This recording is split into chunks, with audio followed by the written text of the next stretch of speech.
everyone. I am Ali. And I am Lizelle. And we are from the Benilde Student Envoys. We will be your hosts for today's webinar. Once again, we'd like to thank you for joining us this afternoon.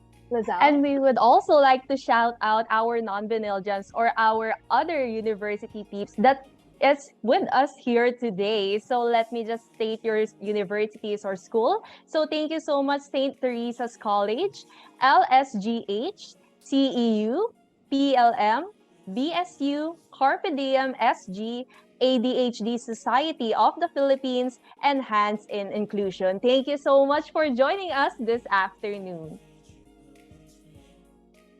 And to start, I would like to introduce and welcome Ms. Tris Astriano, the Manager for External Affairs of the Benilde Student Envoys. Let us all welcome her with a virtual round of applause.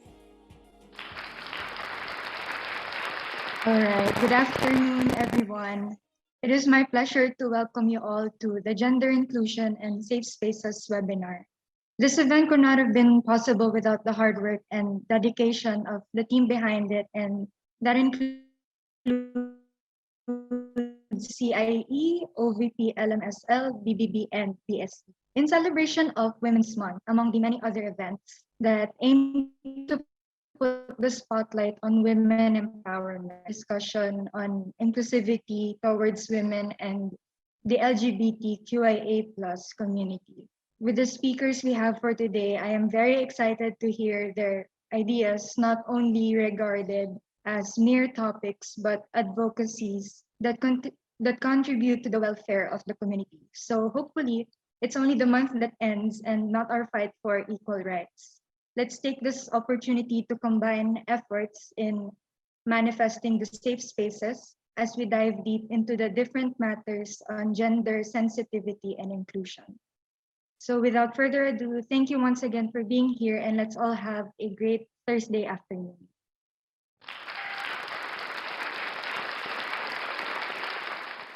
Thank you so much, Ms. Tricia, for that warm welcoming message. I would also like to shout out our UP Diliman students with us today. And to introduce our guest speaker, let me call Ms. Leia Espiritu of the Benilde Student Envoys. Thank you, Lizelle. So our first speaker this afternoon is Ms. Amber Kivan. Ms. Amber Kivan is a transgender woman from the Cordilleras. She is pursuing her college education at the University of the Philippines, Diliman, taking up Bachelor of Arts in Speech Communication.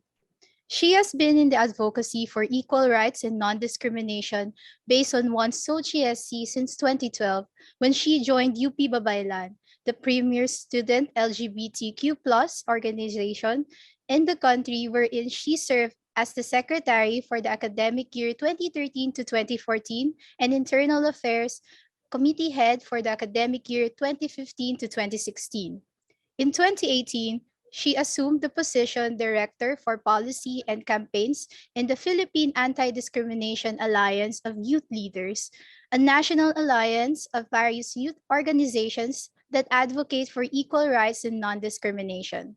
As director, she was able to engage in various local and national lobbying efforts for the passage of anti-discrimination ordinances or ADOs and the anti-discrimination bill, more popularly known as the SOGI Equality Bill. In 2021, she became the Secretary General of the Alliance. Let us all welcome Ms. Amber. Hey everyone, good afternoon to all of you, and thank you so much for having me for this afternoon session on gender inclusion and, of course, safe spaces. So allow me to share my screen so I could present my... Okay.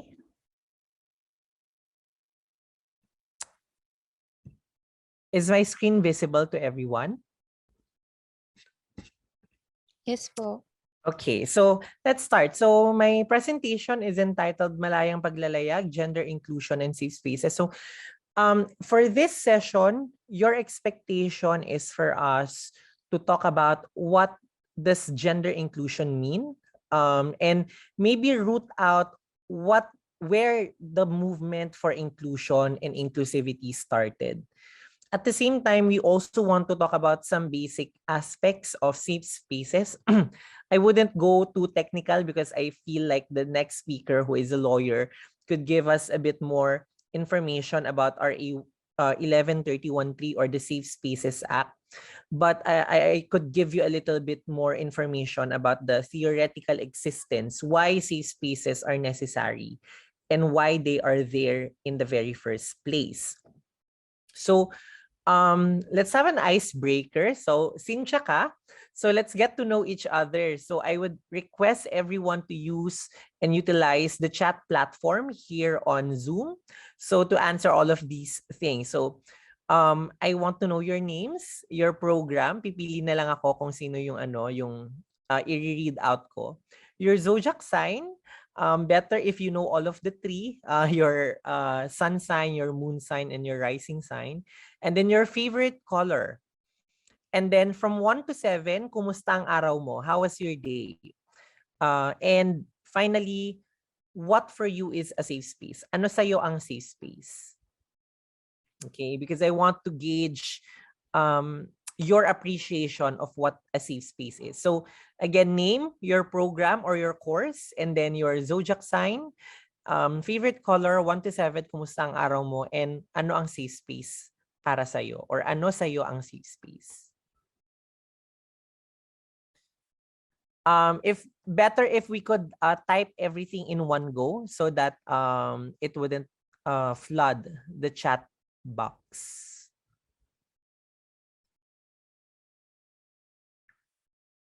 So let's give you 2 minutes to accomplish this.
Okay, so I'll start reading some of the responses. So we have here from Nikki, BDS. I don't know what BDS is, sorry. But her sun sign is Leo, rising sign is Libra. Her favorite color is blue, and then 7 all the way. I'm happy that you are having a great day today. And for her, a safe space is where you are confident and free. Okay. Later on, we'll try to process your responses a bit about what a safe space is, and maybe put a little bit more context on why safe spaces are the way that they are. Okay. Next, I'm looking at Carlos Miguel Kanahashi. So his program is real estate management. And then zodiac sign. This is his Chinese zodiac. His Chinese zodiac is rabbit. And then favorite color is blue. His day is going well. He said 7, so I'm happy as well to have to know that you are having a great day today. And for him, safe space is important because for me it will be more empowered. For them, it will help them to become more empowered, right? So that is also true. Safe spaces empower us, and you would find out later why it's necessary for us to protect our safe spaces and even promote having one in our localities everywhere. Okay.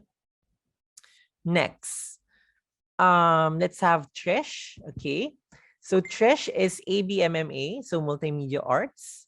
And then Libra Sun, okay, we have the same zodiac there. And then Pisces Moon and Sagittarius Rising. Her favorite color is also blue. Her answer to how was her day is 3. So I hope that your day gets better and I hope that you feel safe here.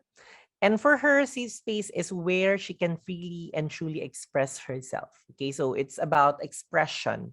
It's about feeling yourself. Okay. And then next is okay, this is interesting. So Mary Rose Ake, she is BSHRIM, Travel and Tourism Management.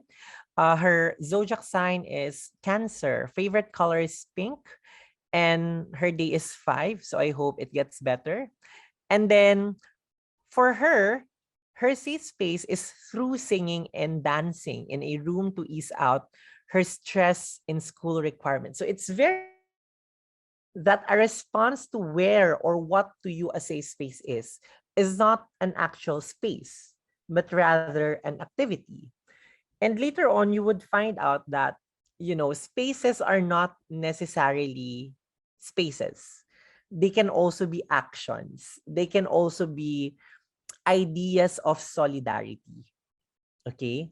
And that is a safe space.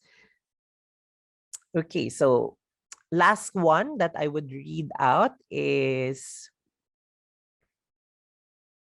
okay, I'll read Ranice Israel Gonzalez, AB Fashion Design. So their zodiac sign is Cancer. Favorite color is pink. Their day is 7 because they're alive. Dapat nag-enjoy. So they shouldn't burden themselves too much. So I'm happy that you have that kind of mindset. And then for them, safe space is feeling of being free and free from fear. Okay.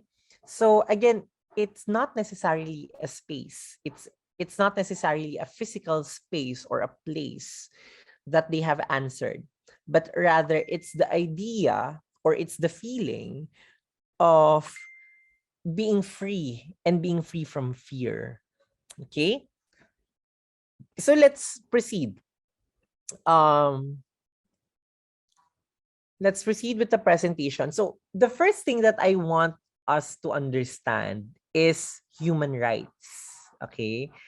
And there is a reason why I want to talk about human rights every time I do inclusion trainings and workshops. It's because human rights form a center, a core to what we are fighting for. Okay. In the realization of safe spaces, in the promotion of safe spaces, the discussion on human rights is very necessary because our spaces are there. They are actually there to help us realize and enjoy our human rights. That elsewhere, in any other space that is not necessarily safe for you, your human rights could be compromised. Okay, that's why it's very important to go back to the basics, to the core of the advocacy, which is human rights. So what are human rights? So these are rights we have simply because we exist as human beings. Okay, and they are not granted by any state, meaning to say you don't owe your country or your government or your state your human rights. These are inherent to us all. Okay, so they exist by the fact and virtue that you are a human being. Okay, so regardless of your nationality, your sex, your national or ethnic origin, your color, religion, language, or any other status, you should be able to enjoy your full set of human rights. So your human rights range from the most fundamental, which is the right to life, to those that make life worth living, such as right to food, right to education, right to health, right to so now, why is it that human rights is central to the discussion of inclusion and safe spaces? It's because human rights form the core of how people are being excluded from society. Okay? When you're excluded from society, what is your common experience? You don't get to access your full set of human rights. For example, a woman who got pregnant as a teenager, so teenage pregnancy, okay? What are the things that are taken away from her by the circumstance that she is a teenage mom? Number one, her right to education. Why? Because of shame, okay? I mean, if a woman gets pregnant at an early age, it shouldn't be a reason for us to shame them. Rather, it should be a reason for us to make their access to services easier. Another one, how about a young woman from the provinces, okay? A young woman from the provinces who probably didn't have good education would have difficulty in accessing their right to employment, okay? Or let's talk about people with disabilities, PWDs, okay? Inclusion talks about how PWDs do not have equal access to education because of infrastructure or because of the medium of instruction, right?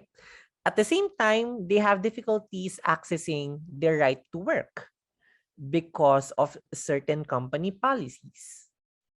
Same is true with LGBTQIA plus people. LGBTQIA plus people don't get to access their right to education because of bullying. That instead of going to school and wanting to study, they want to stop studying because they don't want to feel bullied. Or that we are rejected from work because of how we present ourselves. So when we talk about inclusion, it all boils down to the idea of human rights, okay? That we need to have inclusive policies because there are people who do not get to enjoy their full set of human rights, their full set of privileges, okay? That's why we always go down to the discussion of human rights when we talk about inclusion. Now, do you think that in the context of me being a trans woman and therefore being a member of the LGBTQIA plus community, do you think that the Philippines is a gay-friendly country? So you could share your answers on youth forum. Do you think that the Philippines is a gay-friendly country? Is it a yes or a no? Do you think the Philippines is a gay-friendly country? Or, sige, let's make it more inclusive. Do you think the Philippines is a gender-responsive country? So it's not just about LGBTQIA plus people. It's also about women, okay?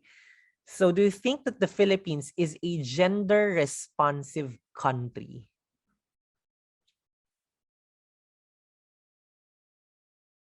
Okay, so majority of the responses actually say no. There are some yeses, okay? And then there's one here that said there is a lot of work to be done, but we're getting there. Okay, so that's a very hopeful way of putting it, that no, the Philippines is not yet a gender responsive country, but we're getting there. Yeah. Okay, so most of you said no. So there was someone here who wanted to elaborate on his response that they don't think that the Philippines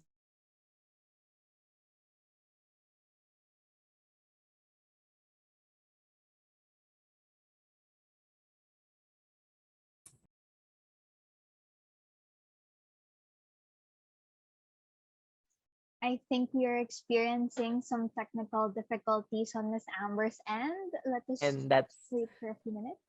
There. Miss Amber, kindly repeat what you mentioned because you got cut off. oh my gosh, I'm so sorry.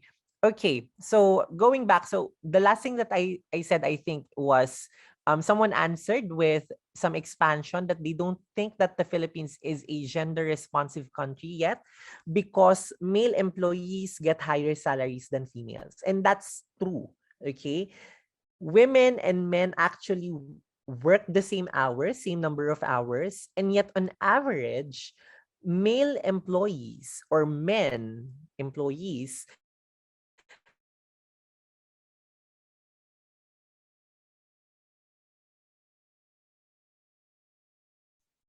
All right, we are experiencing technical difficulties yet again.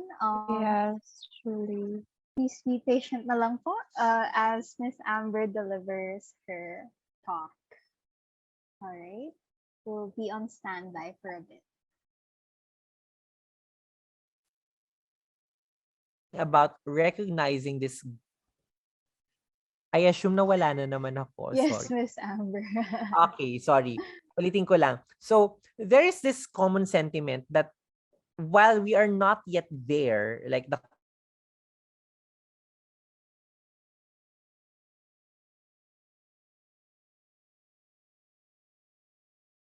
improving. And that's a good thing, okay? Because there is a recognition of the problem. It's good that we are recognizing the problems, where the gaps are.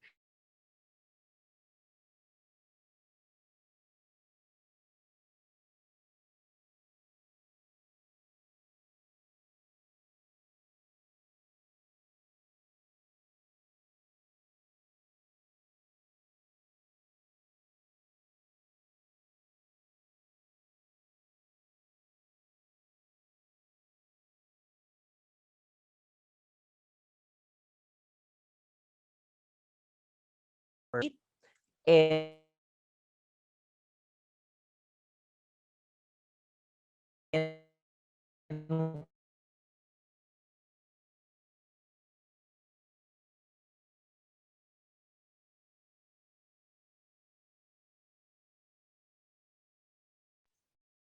We will welcome Miss Amber back again as she tries to reconnect. Kindly wait for a few minutes and thank you for your patience yet again.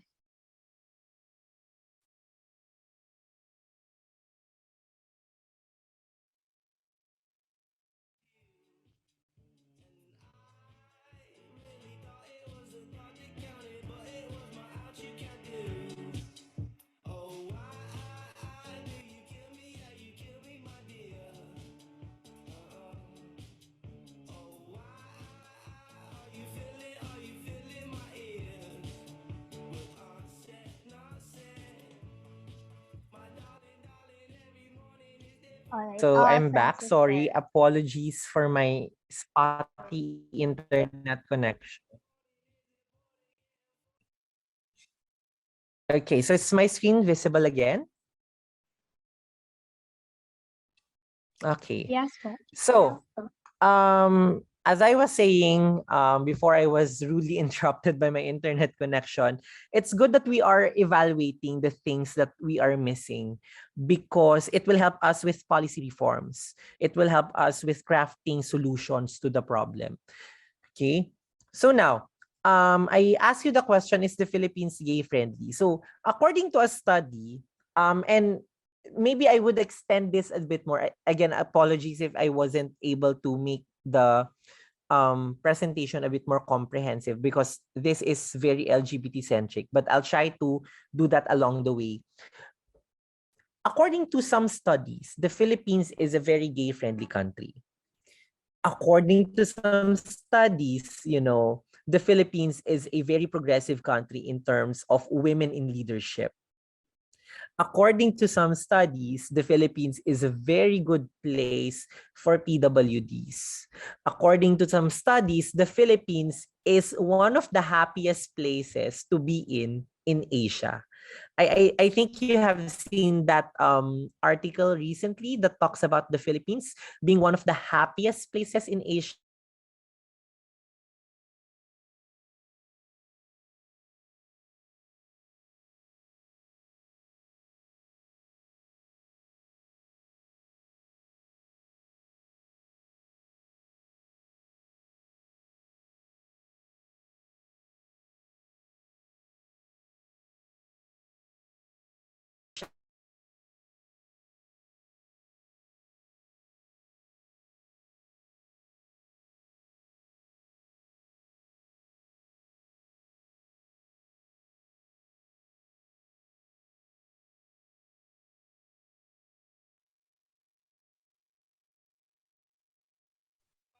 All right, let me just recap what Miss Amber has mentioned before she disconnected. She mentioned that the Philippines, according to that recent article released, that the Philippines is one of the happiest countries in Asia. And I've actually seen this article via Twitter, although there were some negative responses as to how the Philippines is the happiest um, country, one of the happiest countries in Asia. Miss Amber, you may proceed with your presentation. Yeah, so as I was saying earlier, these are all done in a sound manner. Like all of these statistics were done in a sound manner. But we also have to question the context of how they were done, where they were done. Okay. Because saying that the Philippines is a gay-friendly country without real our neighbors in Asia are predominantly Muslim countries where homosexuality is actually a crime, it's doing a disservice to the numbers that we are presenting, right? For realizing that in other countries, women cannot run as president. That's why the Philippines actually ranks well in terms of women in leadership. Because in the Philippines, women can run for office. They don't have that experience in other countries. Okay? In fact, in other countries, women are still banned from running for office, for office. So we have to acknowledge all of this context because when we talk about inclusion, we look at all of the existing biases, cultural biases, religious biases, social biases, um, because it's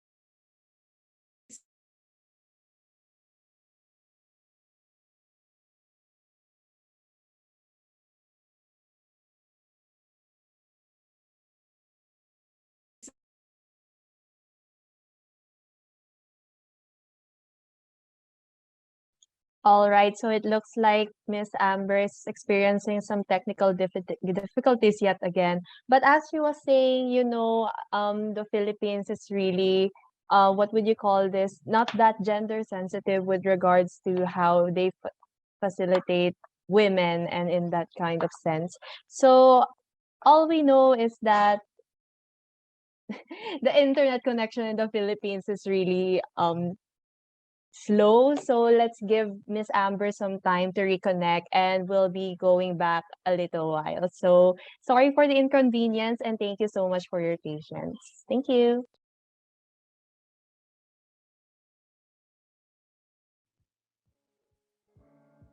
All right, so Miss Amber is back yet again. So Miss Amber, you're on mute.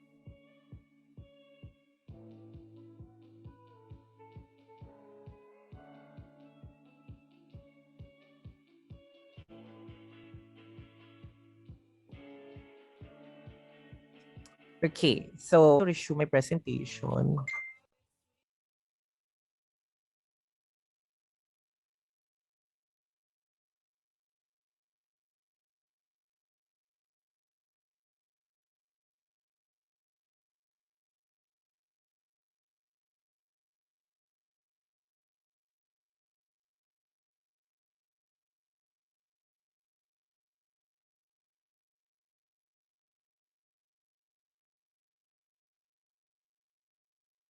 Okay, is my screen visible? Okay.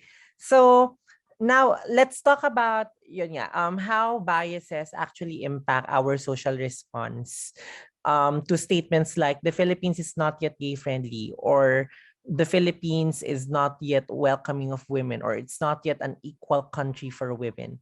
We have to acknowledge that um, these cultural biases, for example, nakakaboto ka naman na. You can already vote, 'di ba? Is already a statement of, okay, I think it's okay that you can already vote. So let's not talk about your other rights. Okay? As if the right to vote is the ultimate right. But what about women's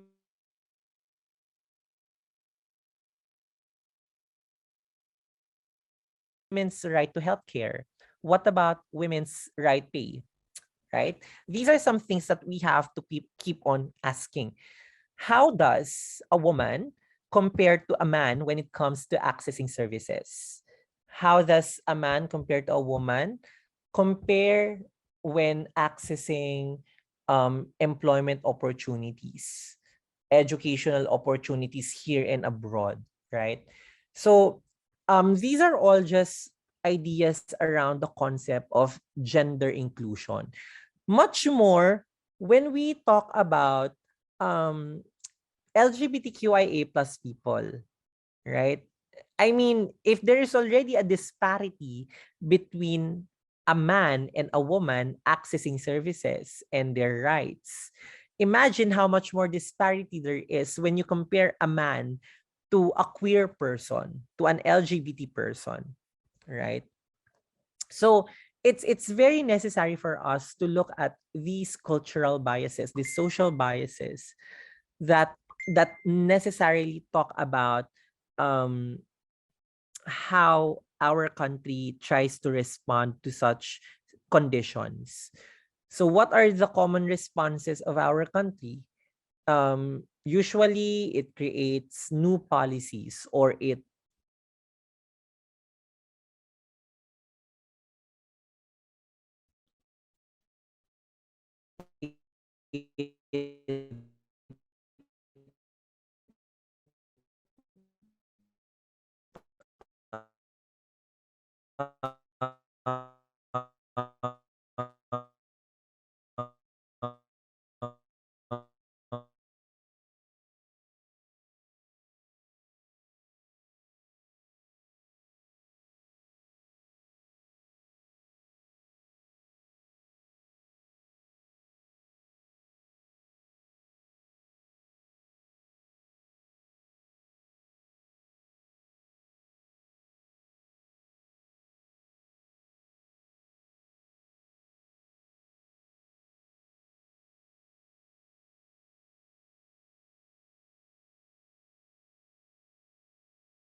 Miss Amber has disconnected again, but if the audiences have any questions or insights that they would like to share so far from what Miss Amber has mentioned, please feel free to type them in the chat box and we can discuss your insights, your opinions later on during the discussion with the speakers. And we're so sorry again for the delay, and we might extend for a bit due to the internet connection of Miss Amber.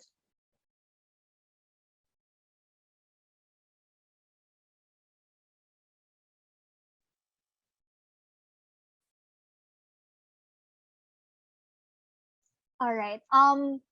We will proceed first with attorney's presentation, and then we will go back to Miss Amber's presentation later. May I ask? May I call on? May I call on Miss Aisha from DSC to introduce our next speaker? Hi, thank you, Ali. So for our second speaker is Attorney Shyanne Juan-Monera.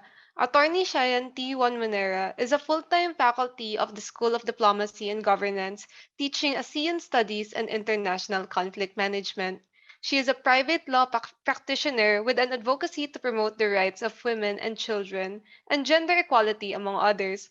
She is a member of the Ateneo Law School Human Rights Center, once as an intern during her law school days, and now as a volunteer lawyer and mentor. She's also a volunteer for Bantay Bata, and her firm is part of a network of firms handling pro bono cases for children under their care. She is a happy wife and is blessed to be the mother of two. She is a plantita and a certified rescue diver who thinks that the Philippines is beautiful over land and under the sea. Let's give her a round of applause. Right. Can you guys hear me? Yes po. All right. Let me just share my screen. Okay. So good afternoon, everyone. Thank you very much for that generous introduction. I see some of my students in our audience, and perhaps they would like to add that I'm also a terror professor. Tama ba? Just kidding. Hi, guys and girls. Long time no see. So a wise man said to me a long time ago that the key to a good speech or presentation is to make sure you don't go after a great one has been delivered. It seems to me that I'm doomed today kahit na may technical difficulty si Ma'am Amber. Hats off to our first speaker who did a wonderful job actually starting to explain human rights and gender inclusion. I'm happy that the speaker who came before me tackled human rights. At the heart of equality, really, is human rights. Human rights and the concept of equality actually is not new, even in the Philippines. And in fact, we are born in this world equal, right? Now, I noticed that the first speaker is a member of the UP Babaylan. Okay, the UP Babaylan is a gender inclusive group. Okay, it's an LGBTQIA plus group, which was created around the time when I was a freshman in UP. Yes, I am that old. Okay, in fact, one of their members, Mr. Percival Sendanya, is a very dear friend of mine. And it was during our time when he won as the first LGBTQIA University Student Council President. Now, you have to remember that this is the time when presumably UP grounds was run by fraternities, no? So it was a very traditional time.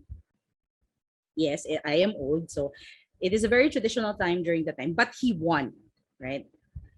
This reminds me of the Disney song. It's a small world after all. It also reminds me of my age. So it's a small world because here I am in this seminar, you know, meeting for the very first time. Naku, parang apo ko na, no? Na member ng UP Babaylan. UP Babaylan is a very is a very good ally of the sorority that I am with. No, I will not mention the sorority anymore, but we are a very progressive sorority. And actually, my concept of gender equality really started when I was in UP.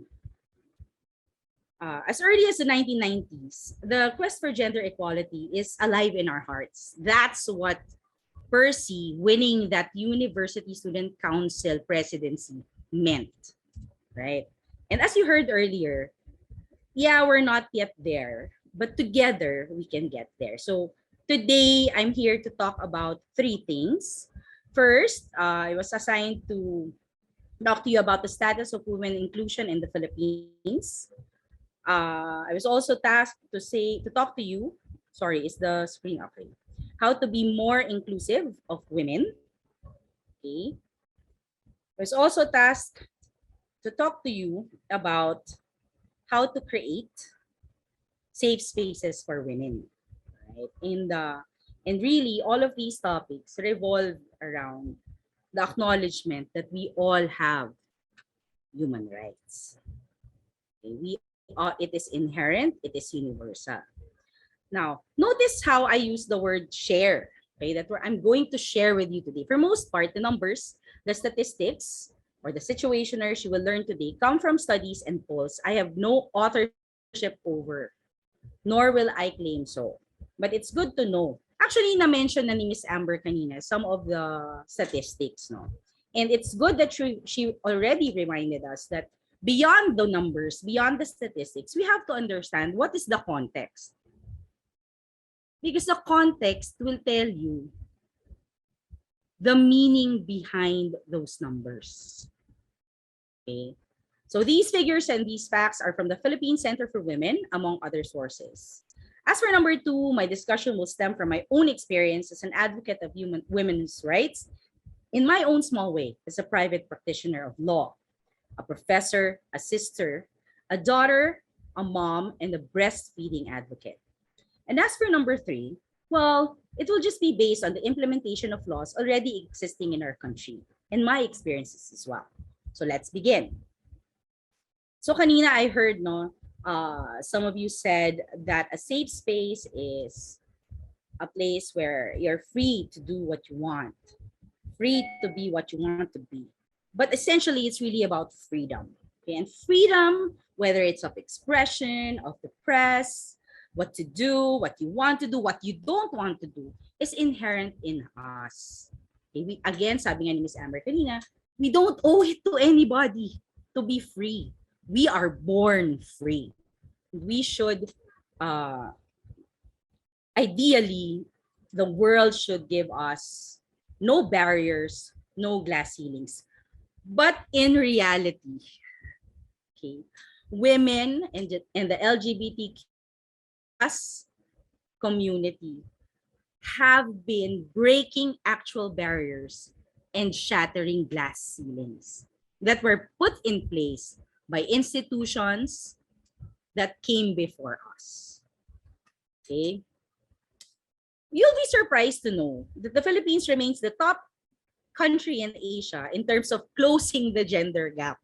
So, again, context dito. According to the Global Gender Gap Report of 2020 of the World Economic Forum, okay, the Global Gender Gap Report of 2020 measured countries on their progress towards gender parity in 4 dimensions. 4, okay?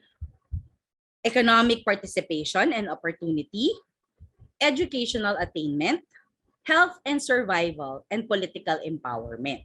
So these are the things that were used to measure whether a country really is progressing towards gender parity.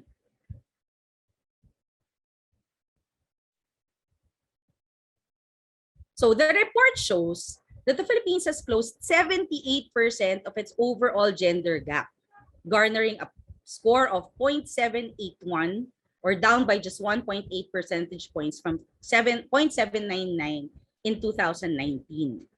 Okay, so what does it mean?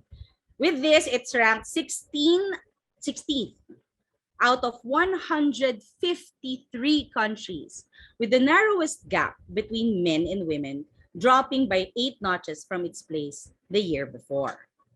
Now, also, we have to note Philippines remains as the sole Asian country that made it to the top 20 tier, followed only by Lao PDR, which ranked 43rd.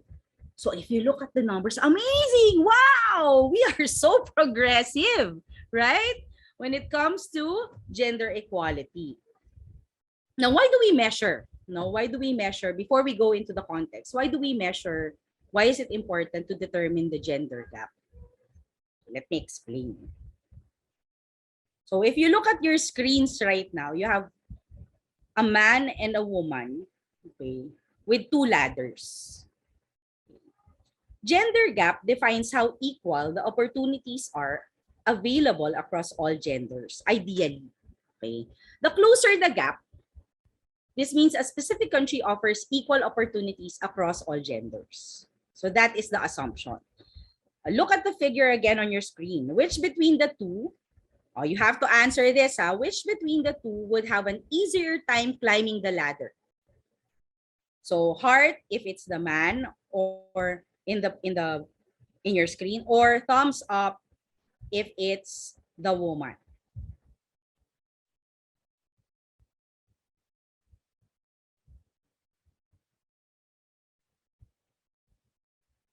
Okay, so which one?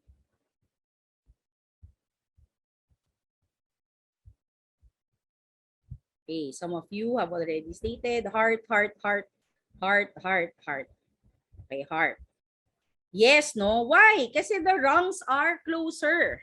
Right? The rungs are closer. Kasi pag yung malaki, talaga namang yung hakbang mo ang laki-laki, di ba? So, but let me ask you again, based on what you see on your screen, which ladder would you rather climb?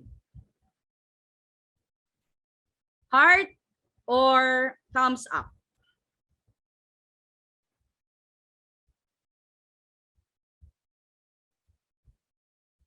Okay, so again, no, ang sabi nyo dito, heart. Why heart? Mas madali eh, di ba? If you look at it, it's easier. The ladder rungs are the mechanisms, right? Like laws, policies, yan, that the woman or man will be using to climb to the top, or anywhere for that matter, where they want to go. So whether it's access to education, access to equal opportunities in the workplace, no? And less rungs means it's harder. You need more effort to be able to get where you want to go. So how huge is the gender gap in the Philippines according to the studies? Okay, let's take a look at some statistics. So according to the statistics, the Philippines has closed 80% of the economic participation and opportunity gender gap. So sabi sa study, which it means 20% na lang daw yung gap between a man and a woman pagdating sa economic participation and opportunity. Okay, with women, take note, outnumbering men in senior and leadership roles, as well as in professional and technical professions. It is only one of the 4 countries, the Philippines is only one of the 4 countries to achieve this feat. Looking good, right? But let's look deeper. Okay. It is also true that Filipino women holding senior leadership positions in mid-market businesses reached 48% in 2020 despite COVID-19 pandemic. Okay. It affected local and global economies, but again, 48% are women in these positions. This is according to Grant Thornton's annual Women in Business report. What does that mean? No, decision-making processes ideally can now be seen as having a fighting chance to pursue gender equality. Kasi babae na yung nakaupo, di ba? Hindi na lalaki lang. So when we talk about having a breastfeeding facility inside the office, or having, a daycare, right, in an office, that benefits not only women but men as well, daddies as well, right? And the child, no matter what gender it is, no, these things become presumably more actively discussed in the boardroom, no. There are many CEOs that are women, and business owners are increasingly female. Okay. However, as stated kanina, let's look at the difference between men and women getting paid for the same positions they hold. Is there a difference? In a study made in 2019, gender pay gap still exists in the Philippines. According to Professor Baswil, there is no disparity in the educational opportunities available to Filipino and women. Okay, so kung lalaki ka or babae ka, have the same education. And yet, given the same position, men are getting paid higher than women. So what does it mean to you? Students lang naman kayo. Oh, this is what it means. If there is no gender equality in the workplace of your parents, right, then it means lesser opportunities for them to give you the life that you deserve as their children. I'll give you an example. If a particular company doesn't acknowledge the law, okay, that provides breastfeeding, okay, or maternity leaves, di ba ngayon mataas na 120 days na, right? 100 to 120 days. If they don't acknowledge these things, okay, women have to work harder to play the dual role that they are meant to play in your family. When they give lesser pay to women just because they are women, your mom, your ate, your sister, your auntie, okay, your child will have to work twice as hard to bring home the same amount of money for your education, for your needs. That means less time, less quality time spent with you. So again, gender equality is not just about women. It's not just about LGBTQIA+. It is about men as well. Raising children of all genders because there is equality in the workplace, because there is equality in educational opportunities. See? So even if the numbers say yon, you have to look deeper. You have to look at the context. So again, I said kanina, no, Professor Baswil said that there is no disparity in the educational opportunities available to Filipino women and men. Neither is there a significant difference between the number of men and women hired for entry-level jobs. Data on those employed in supervisory and senior management levels, however, tell a different story. Men earn bigger salaries as they gain more work experience compared to women in the same job and on the same level. And that, as I've illustrated a while ago, no, it affects the entire family. It affects you. Okay. So why is this so? So Job Street country manager Philip Gioka stated that a greater number of corporates still have a lot of men in the top echelons of corporations. Okay. Even with this study, even with all of these numbers, and even with the context that I just gave you, our country ranks 5th on the indicator assessing gender wage equality with a score of 81.2. So what does it mean? Okay pa tayo. Pero ibig bang sabihin nun, okay lang? Alright. The same report further indicated that the country has closed the gender gaps in educational attainment and health and survival. Female life expectancy is 5 years longer than the male, while the literacy rate is above 98% for both sexes. This means that women health issues are probably more addressed and given priority in policymaking now. So we have to thank for that a lot of the advocates, okay, a lot of the women and men advocates who are in Congress and in the Senate for the past couple of years, really seriously advancing, women health issues, gender equality issues in Congress. This is going to surprise you a bit. Actually, a larger percentage of women and girls are enrolled in tertiary and secondary education. So this is college and high school. No? Filipino women are enrolled in high school and college at significantly higher rates than men, according to an annual report that measures gender equality in 153 countries.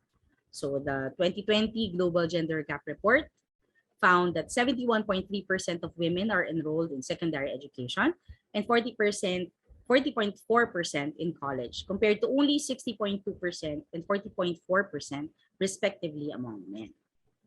Right? So when it comes to education, the gap is closer. In fact, it appears that we are higher, but we have to think about this. This study did not do a dichotomy on or an analysis, right, of what courses are being taken by women. In one of my safe spaces lectures, I illustrated this, no? How many have you heard? How many of you have you heard na? Mag-shrimp ka? Lalaki ka? Or mag-i-engineering ka? Babae ka? Right? So again, no, as Miss Amber said a while ago, we have to also look at our culture and how that affects the numbers that we see on your screen. Anong klase ba tong mga courses na to? Okay, if we are not free to define ourselves, to choose the courses that we want to get into, then there is a problem, right? And the numbers are just numbers. So earlier we said that in the report, our ranking dropped since 2019. Drop na. Mataas, pero meron tayong question on the context. Nag-drop pa since 2019. But what are some of the causes? Let's look at it, no? Kasi when we look at the causes of the drop, we also see where the strengths are. Diba? At doon tayo makakapag-focus. So it's important to know. So lower representation in the cabinet. So since the dip in the country's ranking is traced to the political empowerment gap, which was widened considerably over the past 2 years. So from 25% to 10%. From 41.6% in 2019, the political empowerment score is down by 6.3 percentage points to 35.3 in 2020. According to the report, the downgrade is due to the lower female representation in cabinet, which declined from 25% to 10% between these years. And also, female representation in Congress also fell slightly at 28% at the beginning of the year. So, but regardless of the numbers, we also see Congressman Roman, who is a representative of the LGBTQIA community. We see a lot of women actively advocating as well inside Congress and in the Senate. Is it enough? And what does it mean? So if you are represented in the Senate or in Congress, it is a voice. It is a very loud voice and a very valid vote towards gender equality. But again, when we look at gender equality, we must be inclusive. Okay? I dream of a day, actually, when all my lectures would end up, having men as our allies. That's why I always keep on repeating that example about how it affects you, even if you're a male or a female. If your mom is given the same opportunities at work as men. Kasi gusto ko, I want everyone to realize that we are all in this together. That it should not be, it should not be the case that we need an actual female, an actual LGBTQIA member to be standing in Congress, having a seat in Congress, just for our voices to be heard. Our male counterparts should be our allies, because a better world where equality is present benefits us all. And that is where the advocacy is going to succeed. So some other factors that affected our score is women holding leadership position is also not unusual in the Philippines since the end of Marcos dictatorship. For instance, Filipinos have already installed 2 female presidents and 2 female vice presidents. As pointed out by Ms. Amber kanina, this can also be problematic because in Asia, since we are a Christian country, women can actually run. Women can actually hold positions. So there is definitely a, if you look at it, you look at the numbers and you look at the statistics, it looks like we're doing better than other countries. But how much better? Diba? When obviously, since kaya tayo nakakapagpaupo sa positions, kasi nakakatakbo tayo. Diba? But will the numbers still be the same? Or will it mean the same if we compare it to other countries who are more progressive and more in tune with gender equality? In the Philippine Senate, the number of female senators has been from 3 to 6 out of 24 since 2001. These past two Senates have had the highest proportion of female representation, although women still only occupy 25% of the Senate. Meanwhile, no female has ever assumed the rank of Senate President. And only recently did we have a House Speaker lady who is the former President GMA, right? So there's no surprise there. This pursuit of greater female representation in the realms of governance and business is critical to sustain any developments in gender equality in the Philippines. So this is true, no? Regardless of how we interpret the numbers, right? The numbers are there. So we take advantage of it, we study it, and we see where we can improve for us to sustain and develop gender equality in the Philippines. After all, women should have a voice in the decision-making process for policies that concern their welfare, such as family leave, breastfeeding, maternity laws, and equity in recruitment and promotion, among others. Okay, so now that we've looked at the numbers and analyzed it a bit, my task today is also to tell you how to be more inclusive of women or other gender preferences. Okay, so the first thing that comes to mind when you talk about equality is creating equal opportunities. So as a boss, okay, as a partner in a firm, I can tell you that if we are in a position of power, we are in a position where we can grant equal opportunities. And if we are mindful of the issues on gender inequality, you, as future leaders, as future bosses, okay, you can create these opportunities. So as bosses in the workplace, I can only talk about my workplace. No, we have a very inclusive policy. In fact, and this benefits both the male and the female employees, right? Our staff members are permitted to bring their kids to work, and you've seen this kind of flexibility in Google.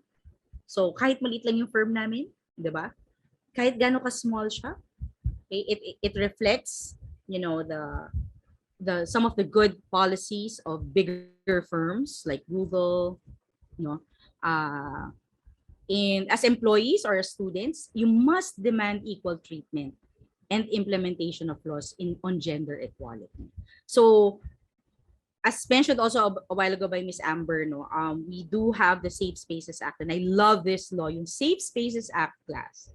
It revised sexual harassment, the sexual harassment law, the anti-sexual harassment law in the Philippines. Okay, and it turned a law that focused on power. Okay, a power play. Kasi in the old anti-sexual harassment law, there needs to be an element of power. So in fact, sexual harassment only happens if the perpetrator has moral ascendancy or is a professor, a teacher, a boss. So if you are a victim of sexual harassment, your perpetrator must have the moral ascendancy over you. But what if it happened to you and it was your co-worker or subordinate who did it to you? According to the old law, it's no longer sexual harassment. But in the Safe Spaces Act, super nice siya kasi aside from it changed the dynamics. So it is the act itself that is harassment.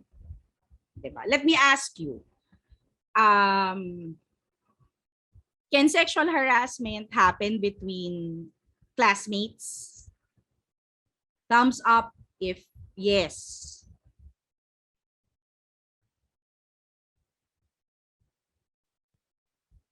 Okay. Yes, di ba? Pero sa anti-sexual harassment law before, hindi siya sexual harassment. Unjust vexation lang siya or any other crime which is lower ang penalty. Now in the Safe Spaces Act, it doesn't matter if the person who did it to you has moral ascendancy over you or is your boss. It can happen to you even in public spaces. So catcalling. Ganda mo naman, miss. Ganyan. Or wow, sexy. Wow, kanin na lang, ulam na. Oh, wow, ulam, kanin na lang, kulang. Those things, catcalling and shaming other people, even online. Okay, so sexual harassment venue expanded. Okay, it can happen in the workplace, it can happen online now, and it can happen in public spaces. That is the gift of the Safe Spaces Act to us. Okay. So, knowing that, as employees or as students, you demand equal treatment and implementation of laws on gender equality. Okay? It's hard to imagine, but later, I have an example for all of you. And I believe it will best illustrate my point. Okay? Kasi everything starts with us. Okay? We also must examine the policies. Okay?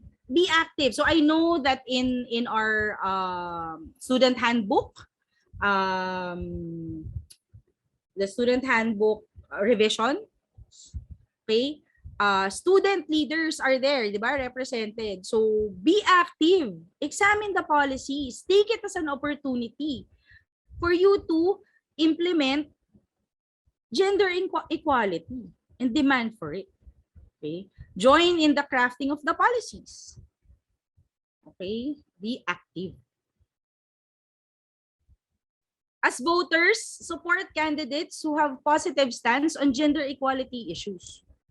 Okay, because it matters. The laws that, the Safe Spaces Act wouldn't have happened if not for the advocates and for the Congress people themselves who actually believe that it should be passed into law. Okay. So those are just a couple of things that we can do. So how do we create safe spaces for women? Kanina sabi nyo, gusto nyo ng space to be free. Okay? Take note, I only answered the question that was given to me. Pero this lecture actually doesn't just focus on women. It focuses across all genders. It's true for all genders. So I apologize for the word women here. It's across genders. Okay? So there is no place for violence. Okay? No place for violence. That should be the policy. Okay? We must stop violence against women and other gender. We must be a culture not only tolerant of the rights of women and LGBTQIA+, we must be a culture that accepts differences and celebrates it. Okay? In the workplace, there should be no violence. We have laws for that, di ba? Sabi ko kanina. In our homes, the violence against women and children is there as a law. Online, again, the Safe Spaces Act. Public spaces, again, the Safe Spaces Act. And a lot of other acts, like rape, okay, or anti-rape law. Okay, so no place for machismo or harassment. Okay, not only from other genders. You'll be surprised how many of our own gender, okay, pull one another down. We must be an uplifting society. Our mindset must be uplifting. Okay, you see a woman breastfeeding on the street. Oh, this is my pet peeve. We have a breastfeeding law, by the way, right? So we can breastfeed wherever we want. And you see that, look, breastfeeding, for instance, class, no? A lot of people think that it's a new thing. It's not. It's been practiced for generations. But with the malls and the, one of the things that was controversial about my breastfeeding advocacy is that, people think that you're not supposed to breastfeed outside of the house. But we do have a law that actually protects our bodies from being harassed and being shamed. No, our mothers, breastfeeding mothers being shamed because guess what? That baby who is drinking from the mom is actually eating. And that child has an inherent right to live the same as you. Can you there was a time when, people would say, if you're gonna do that, do it in the CR. Okay, let me ask you, if I tell you to take your food inside the CR and eat it there, would you like it? So how is it fair that my baby should drink or eat in a restroom? Okay, if we are just kinder and we look at every perspective of the spectrum, you will see that at the very heart of equality is just human rights. And we all have it. So there must be for violence, no place for machismo, no place for harassment. So how have we been creating these safe spaces? Again, as I mentioned earlier, we have the Safe Spaces Act, which protects us in our workplaces, our online public spaces, online and public spaces. In fact, if you malign anybody in the internet, regardless of the gender, okay, you are punishable. It is a punishable act under the Safe Spaces Act. We have the Violence Against Women and Children law, right? And so the children there is not gender specific. So even if you harm a child, a male child or a female child, they're covered under the law. Okay, so in our homes and in our relationships, we must be proactive when it comes to gender equality. We must be part of the solution. We must not only be mindful of the laws that are passed, more importantly, we must look at the implementation. How is it being implemented in our schools, in our barangays, in our homes, right? And of course, offer support. Offer your support, not only to the advocacies, but to all your friends as well. No, after this no knowledge that you've gathered from this seminar, I hope you disseminate, right? This is not a fight for women alone or the LGBTQIA alone. We must unlearn the notion that women's rights, LGBTQIA plus rights, are just their rights. It is human rights. It is everyone's right. How does it affect you when there is gender inequality? As I've illustrated earlier, di ba? If your mom is a working mother, supporting equal work and pay opportunities, give them more time for you, more benefits for you, okay? More quality time for you. If you support breastfeeding rights, it helps save so much money that it can contribute to the education and other basic needs of others. If you support Safe Spaces Act, your sister, girlfriend, mother will be safe anywhere. And you can sing, not just in the shower. Lakasan na lang ng loob yan, right? We are all in this together. So, seems impossible. Ruth Bader Ginsburg is Supreme Court, U.S. Supreme Court Justice na favorite ko siya. Right? May she rest in peace. She said that real change, enduring change, happens one step at a time. So it seems impossible. Let me tell you a story. Ito na yung story na sinasabi ko sa inyo. There once was a young lady lawyer who applied for a job in a law firm. During that time, the prospective employer said, I like you. You're brilliant. But I don't like hiring lady lawyers because they get pregnant. They have to take leaves. So I smiled. And I said, gave him this remark. But sir, without women, there will be no men. Tapos tumawa siya. uh, so the boss eventually hired that young lady lawyer, and she went out to be the first uh, and youngest uh, partner of that law firm.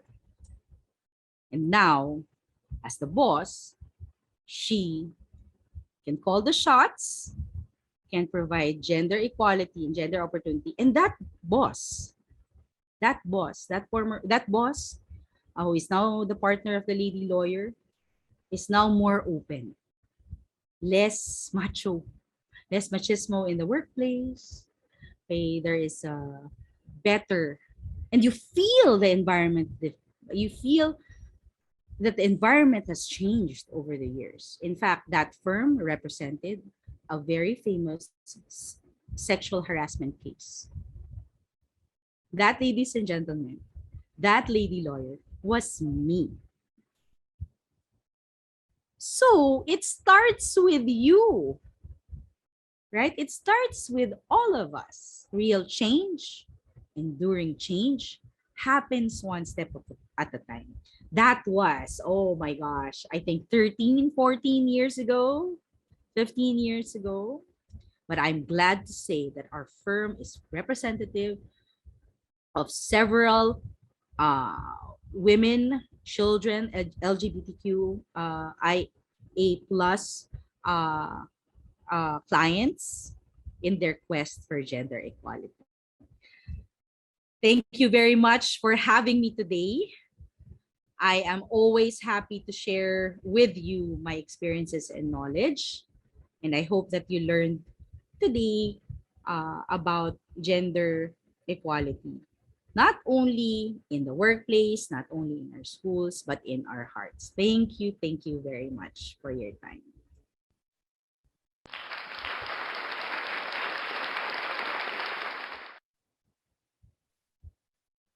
Thank you so much, Attorney Shyanne, for sharing your knowledge and expertise with us today. I'm certain that our audience are burning with questions and are curious to know your answers to their questions.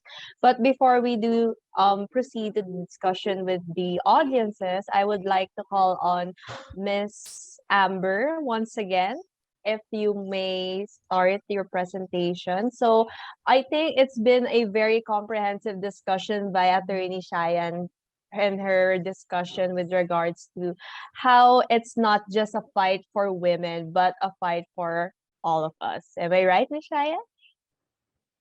Okay, so may I call on Miss Amber? Thank you so much. Okay, I'm back. I'm so sorry I can no longer open my camera, That's so to okay. save bandwidth.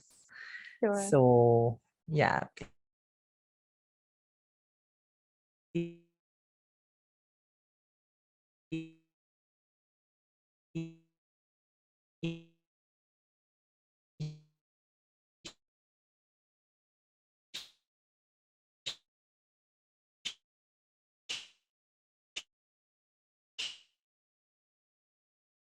Share my screen na lang.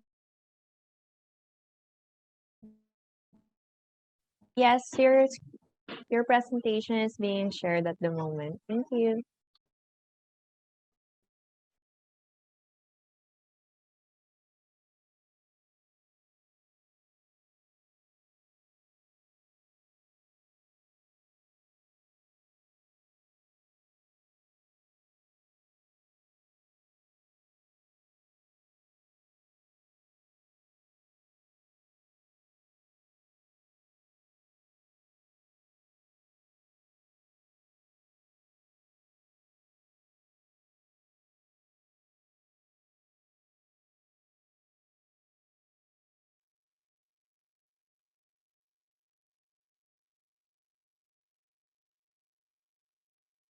All right. So I think Miss um Amber is having some technical difficulties once again. So let's give her a few minutes to reconnect and we'll proceed with the discussion. Again, guys, I'm really sorry for the inconvenience. Thank you.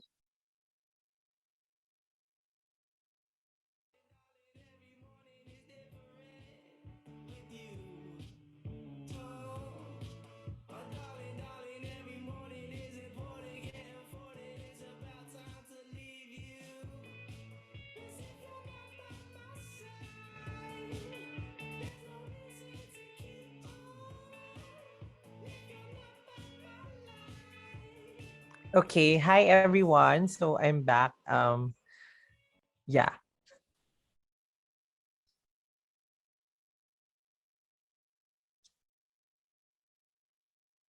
Hello.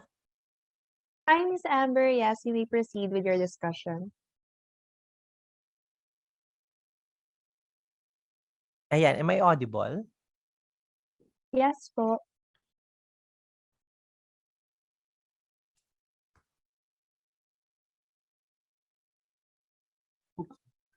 Okay. So yon. I ended earlier talking about the need to contextualize, and I think that the second speaker did a great job in talking about the importance of context when we're reading data. That data is not just data for per se,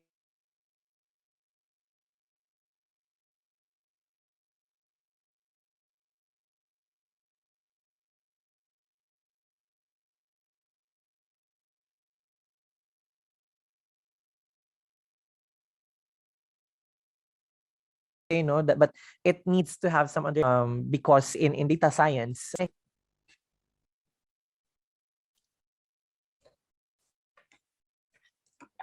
Next slide, please.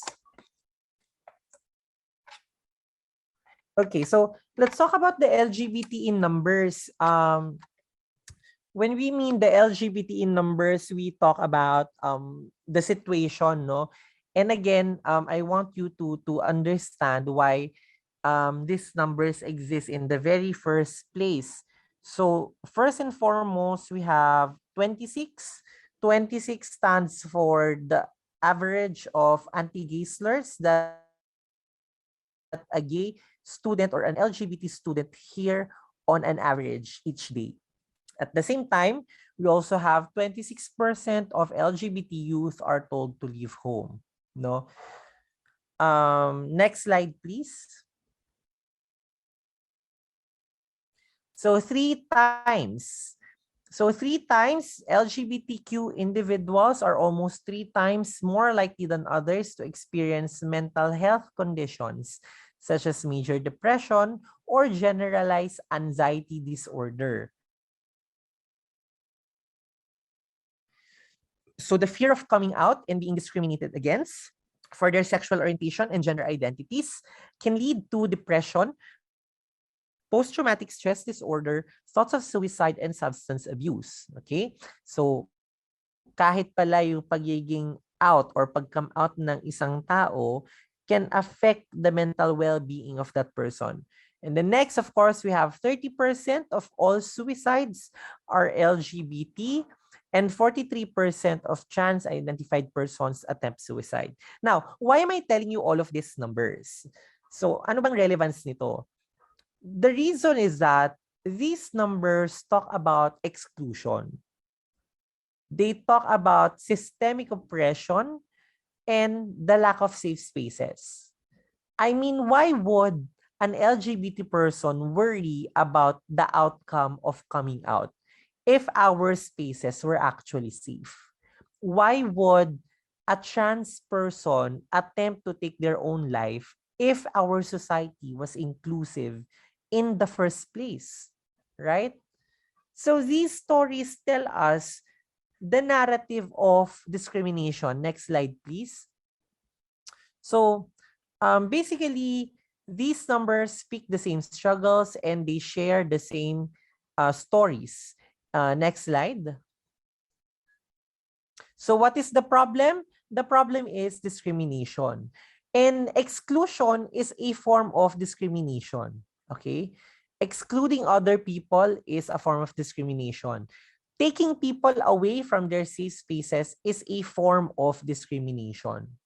Okay? We have to be clear there that once you are robbed of your rights, okay, that is discrimination, regardless of the basis. Okay, next slide, please. Now, let's talk about anti-discrimination ordinances in the Philippines. So the anti-discrimination ordinances actually present us an idea of how well or how inclusive the Philippine society has become over the past few years. because with the presence of anti-discrimination ordinances, we have the opportunity to talk about inclusive policies. Like, what are the policies in this municipality for LGBT in the workplaces or non-discrimination in workplaces? Okay, so we have that level. So, hindi siya nalagay. So, only 30% of Filipinos reside in areas protected by ordinances. 30% na siya because recently we have passed a few anti-discrimination ordinances. We have one in Albay. So now the entire province of Albay has an anti-discrimination ordinance. We also have one in Pasig City and another one in Malolos City. So that has incrementally added to the percentage. So 30% of Filipinos now reside in areas protected by ordinances. But this is not enough, okay? Because ironically, while its goal is for inclusion, like the ordinance's goal is for inclusion, they're still pretty exclusive. Why do you think so, diba? Why do I say that? That ordinances are still pretty exclusive despite the fact that they promote inclusivity. Well, they are exclusive because they are limited by jurisdiction. Okay? So, once you get out of Quezon City and you go to a place where there is no anti-discrimination ordinance, you can no longer be protected by the Quezon City Anti-Discrimination Ordinance. That's why it's also exclusionary. Kasi, bakit yung mga taga-QC lang yung merong karapatan? Bakit yung mga taga-Pasig lang yung may karapatan? 'Di ba? Paano naman yung mga taga-San Juan? Paano naman yung mga taga-Makati? Paano naman yung mga taga-Pasay, 'di ba? All of us deserve equal rights. That is what inclusion is all about, 'di ba? That was where I started off earlier. So how can we have equal rights if it's only enjoyed by some people in a specific area? Now, next slide, please. That's why it's important for us to pass SOGI's responsive legislation like the SOGI Equality Bill. Okay? The SOGI Equality Bill makes sure that the entire Philippines has a framework that goes around the provisions of inclusion on the basis of one sexual orientation, gender identity, and gender expression. Okay? And it's very important for us to realize that in the past, there have been attempts to create policies of inclusion, but then again, they were pretty local. And until there was a national push, that was the only time that we had the opportunity to actually have these changes, have these reforms. What do I mean by this? For example, the Safe Spaces Act. Prior to that, as Attorney Shyanne talked about earlier, okay, there was the anti-sexual harassment law, which basically was amended by the Safe Spaces Act. Now, but prior to the Safe Spaces Act, there were pushed by local governments, by LGUs, to have a policy that would respond to the needs of their constituents. Okay? So, again, the move was good. It promotes inclusion, right? It challenges existing frameworks. However, it's again limited by geography, by the political geography. And until the Safe Spaces Act was passed in 2018, that was the only time that the Philippines really had an opportunity to respond to sexual harassment and ensuring safe spaces. Okay? That's why it's very important for us to pass SOGI as responsive legislation on a national level. Okay? Because we want the protection to be for everyone, not just for some, not just for the residents of this specific area. Protection should be for everyone. Next slide, please. So now let's talk about inclusion. Let's go to the nitty-gritty of inclusion. So gender inclusion is a concept that transcends mere equality. Okay? It's the notion that all services, opportunities and establishments are open to all people, and that male and female stereotypes do not define societal roles and expectations. When we talk about inclusion, your being a woman should not affect how society sees you or values you. Okay? Hindi dahil babae ka, meron na agad or there's already an expectation for you to become a mother. Okay? I think that a lot of us don't realize that inclusion also means that. That when we include people, we don't just include their identities. We also include their potentials, okay, their capabilities that may be beyond their identities. For example, when you talk about economic inclusion in terms of employment, you wouldn't tell someone who didn't finish school that they're not qualified for the post simply because they didn't graduate, even if they're actually qualified for the post, right? I mean, I know a lot of people who didn't have their college degree, but they are experts in the things that they do. For example, what do you call this? For example, web design or layouting, diba? Or they're good at instruction, so they could do as facilitators for workshop. But because they did not graduate from school, they're automatically barred from pursuing these opportunities. That is exclusion, okay? Because it's unfair to use a specific criteria to limit a person from doing what they should be doing.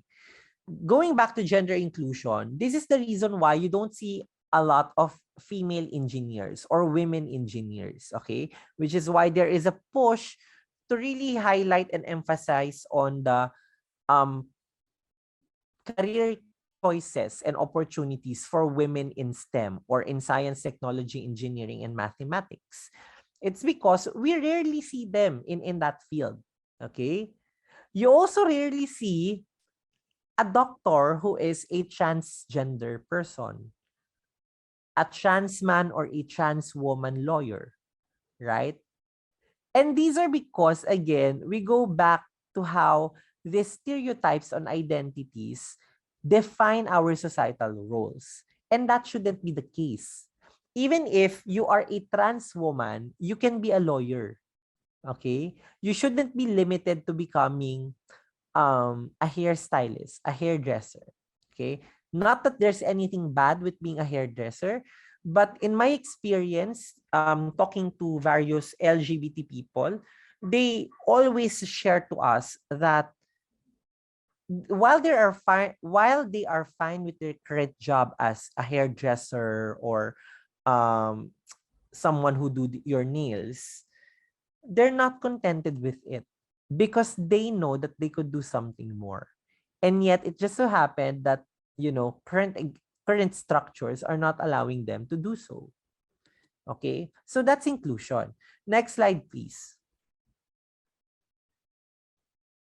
So inclusivity in its very definition means to be open to everyone and not limited to certain people, okay? You don't just hire men because they don't get pregnant and they don't file for maternity leaves, okay? You don't just hire people who graduated. I know a lot of companies who are already very progressive in terms of recruitment and hiring, that they're already hiring and recruiting people who did not necessarily finish their degrees. And yet they are capable of doing the task. That's inclusion. I know of companies who don't necessarily look at your gender identity. Even if you're a trans woman, they would allow you to apply as you are, and they would hire you as you are. Okay, that's inclusion. So when we talk about inclusion, we mean to talk about policy changes. We mean to talk about proposals, systems of oppression, and access to human rights by people depending on their stratification. So, depending on their stratification, so depending on their gender stratification, sex stratification, economic stratification, when we talk about inclusion, we need to have policy changes and proposals. Okay?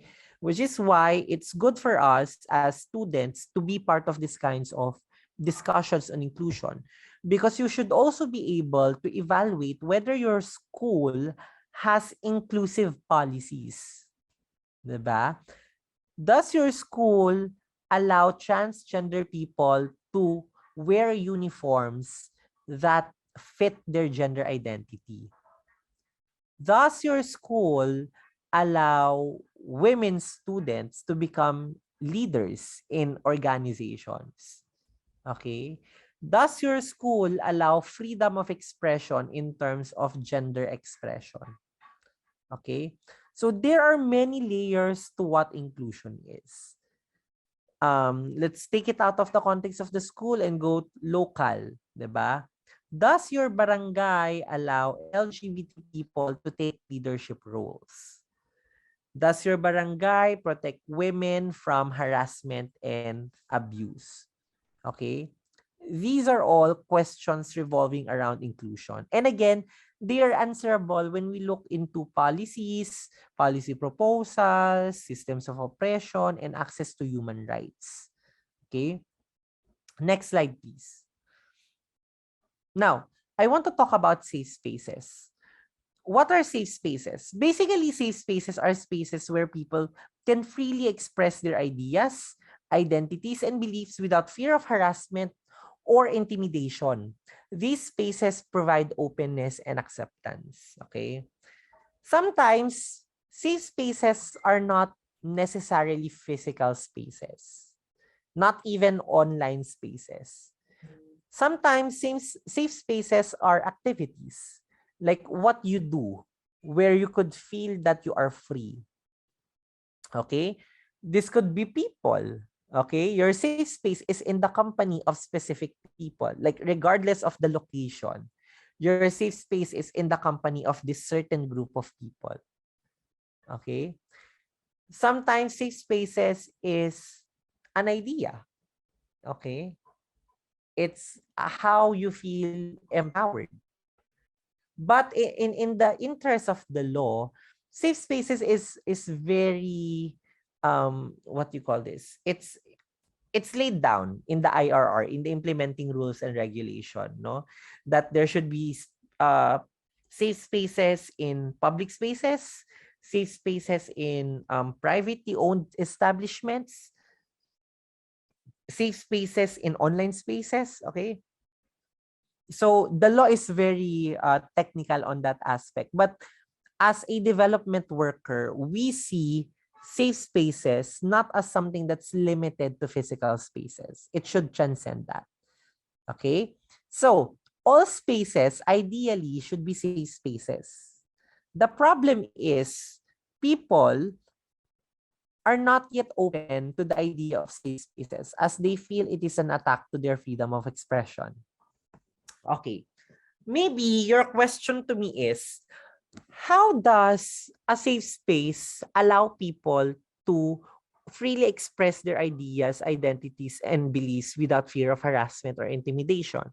What if I said that women should not be allowed to vote in a safe space, in a supposedly a safe space? Okay? What if I tell you that? Kasi di ba, based on our definition, it should be a space where people can freely express their ideas, identities, and beliefs without fear of harassment and intimidation. Can I question that statement that you just said, that women should not be allowed to vote, if you said that in my safe space? The answer there is actually yes, okay? Because the very purpose, the very existence of a safe space is to make sure that no utterance, nothing that is said or done can cause harm on the people who are co-sharing that safe space. Okay?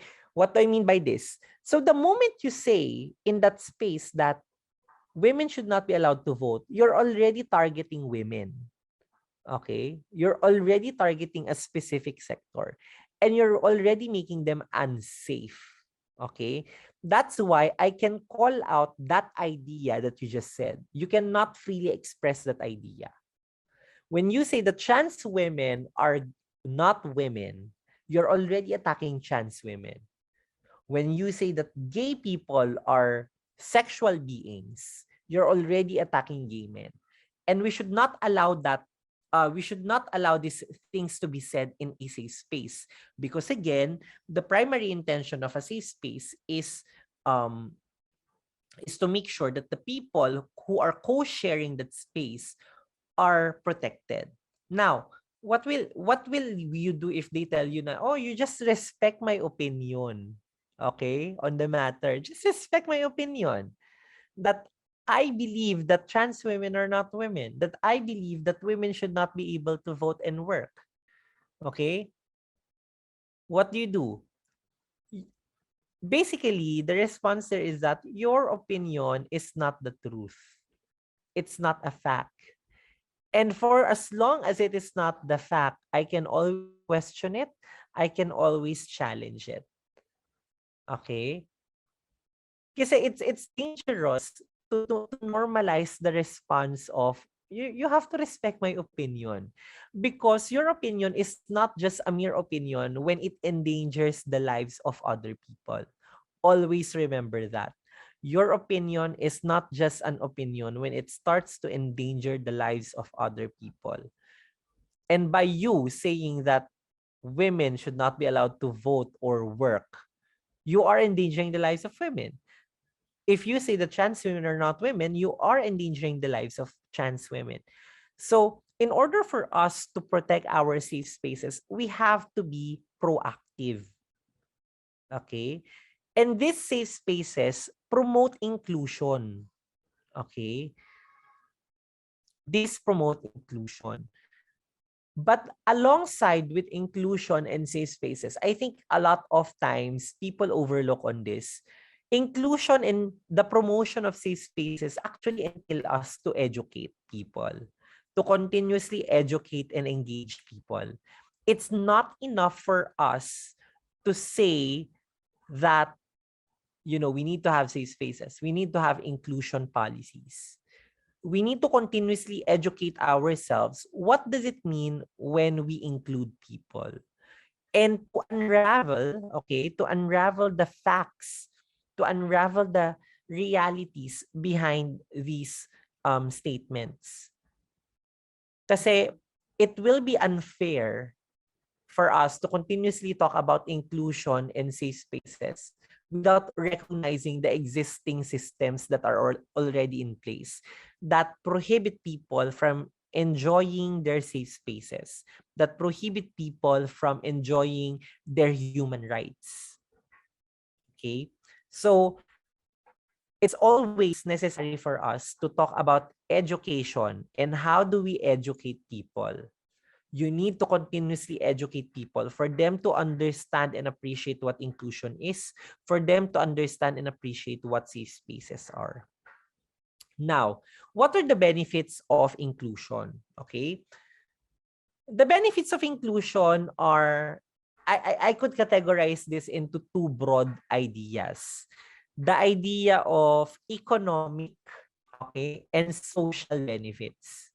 So what are the economic benefits of inclusion?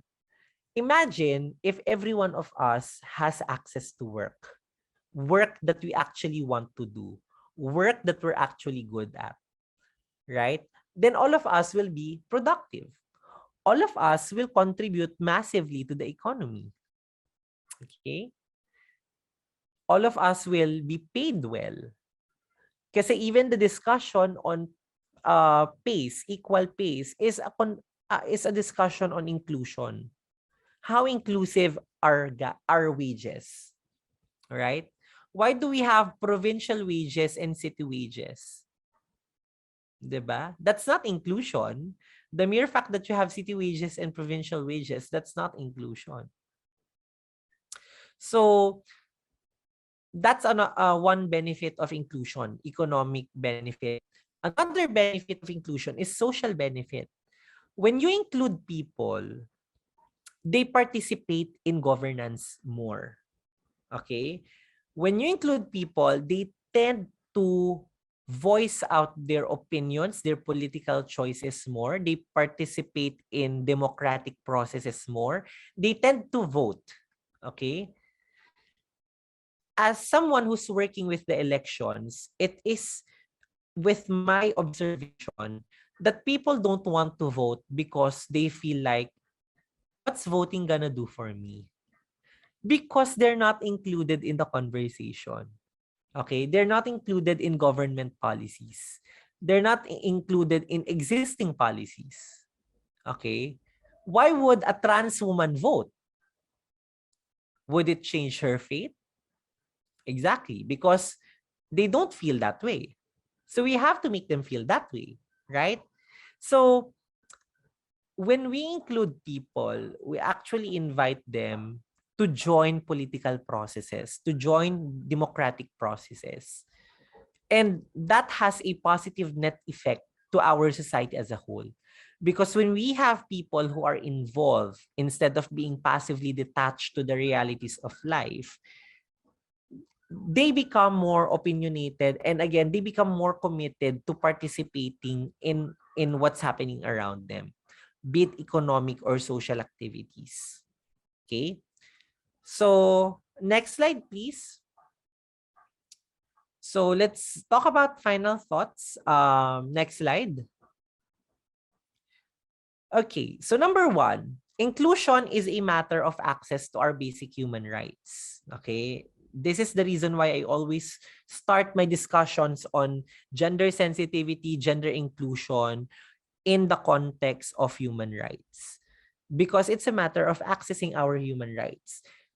The fact that women cannot work or cannot get paid the same amount of men, access to rights. The fact that there are women who are barred from engaging in educational activities, access to human rights. The fact that LGBT people are discriminated against when accessing services, access to human rights. Okay? So, for so as long that there are people relegated to the margins of society, there can be no inclusion and equality. Yes, we're happy with the current progresses. Okay, I think I have to emphasize on this. We're happy and we appreciate the current progresses in terms of inclusion and equality, but we should not stop there. Okay, we know that it's not yet enough, and again, until that there are people who are marginalized, we can never claim that there is equality and inclusion, because real inclusion is when no one is left behind. Okay, next, inclusion has social and economic benefits. Okay, so I have discussed to you about this, that of course when there is inclusion, people get involved economically, politically, and that benefits our society. Next, safe spaces are necessary to the realization of our potentials and ideals. If there are no safe spaces, people cannot hone their craft. If there are no safe spaces, people cannot discuss about their opinions and beliefs. If there are no safe spaces, people cannot better themselves and work on their potentials. So safe spaces are necessary, especially for us who are women and LGBT. Safe spaces are necessary for us to talk about our potentials, to talk about our dreams, to talk about our agenda, to talk about things that concern us on a daily basis. Okay, so safe spaces are important. And finally, when we talk about inclusion and safe spaces, it's always a matter of advocacy. Okay? So be a human rights advocate and fight and join us in the fight for equality. So thank you so much, everyone. And again, apologies for the spotty internet connection. I wish that we had a better session, but we had to work with what we have. But again, thank you so much for having me. That is quite all right, Miss Amber. Once again, thank you very much, Miss Amber and Attorney Shyanne, for your discourse on the topic of gender inclusion and safe spaces in the Philippines. Indeed, Inclusivity is and should be for everyone, not just limited to certain people. The same goes to safe spaces, where all spaces is and should be safe spaces. However, as much as we want to establish, enforce, or even normalize this, we are not there yet, as the speakers mentioned. Um, that is why we, especially the youth, must be proactive to take action, to educate, to involve people in the conversation, and to help enforce policies to be able to achieve these goals that we want to achieve. As mentioned earlier, it should begin in each one of us, and I completely agree with that. After all, change begins with one person, and that person can spark change on others too. As a collective, I believe we can and we will be able to achieve anything.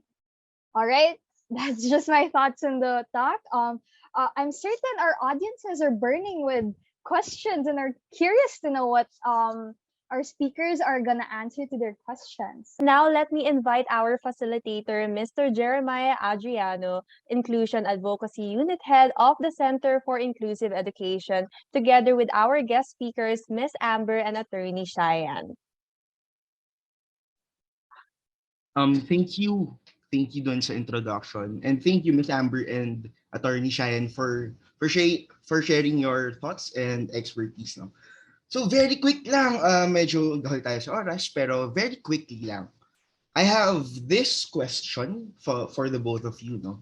And since na academic institution tayo sa Benilde, and most of our guests naman ay from academic institutions, I have this question. How can academic institutions ensure safe spaces for all? So regardless if they're part of the LGBTQIA plus community, they're masculine, they're feminine or what. So yon, very quickly lang. Thank you. All right, I'll start. So I believe that Benilde as an institution has already started. That's good news. We are already developing ourselves safe spaces policy. I think patapos na siya, and that's a good thing, no? And again, as I mentioned earlier, it's very important for the students to be active on this. It's very important for all of us, even the professors, to take part in crafting our policies, and also to make sure that these policies don't remain on paper.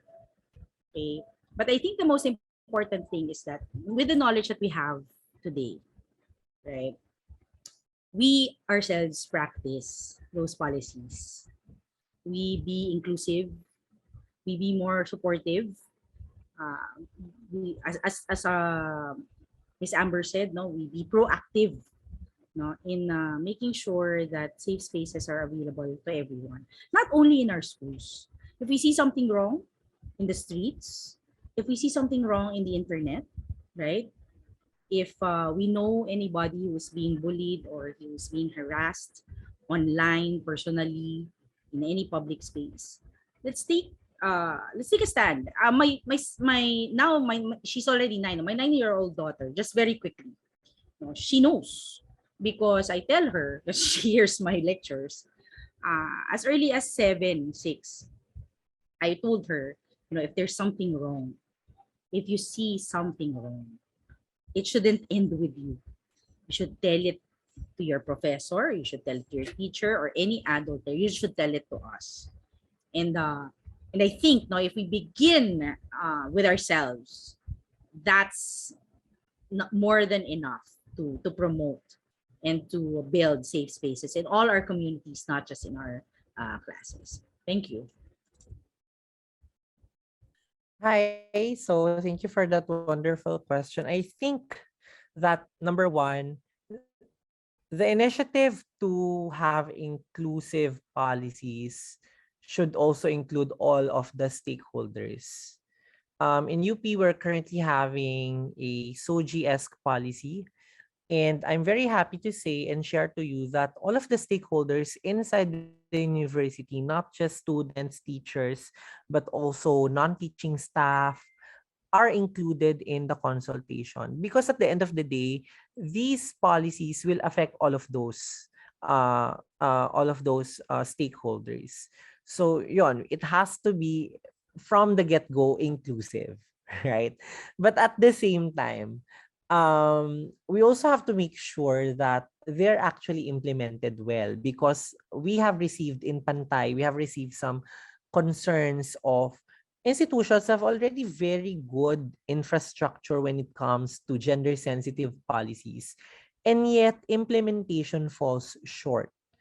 And yet, making sure that people who should be held accountable, accountability measures fall short. Again, because of biases, because of existing infrastructure of privileges, that just because there's a male person who is involved in an incident of harassment, and it so happened that they are linked to members of the university board,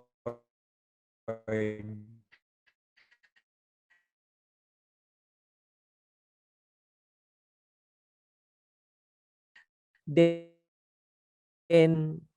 they to make sure that accountability not accuse anyone. Because when we make accountability convenient for people, we make accountability, or we create a behavior, a system that excuses behaviors that are problematic. So yun, it really boils down to implementation eh. Like, you can have inclusive policies that are rooted in participation, but if you do not implement them properly, then it's all gonna fall short. And finally, no, as students, and maybe as teachers as well, we always need to join initiatives that assert our position, that sometimes when there are irregularities that we observe and our students protest, as teachers, we should join them, right? As fellow students, we should join our co-students. That way, we could show to them that this is what solidarity, because again, as I've mentioned, safe spaces are solidarity spaces. And by having that initiative, by joining these initiatives, you are expanding your safe space organically as a movement. So that's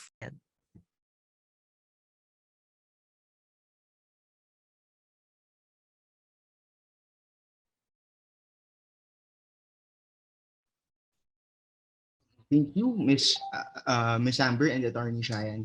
Tama, no? From start to finish, dapat inclusive talaga tayo. Dapat involved lahat ng participants, from the students, sa staff, and sa administrator, sa faculty. Tama. One last question from one of our faculty here sa Benilde, no?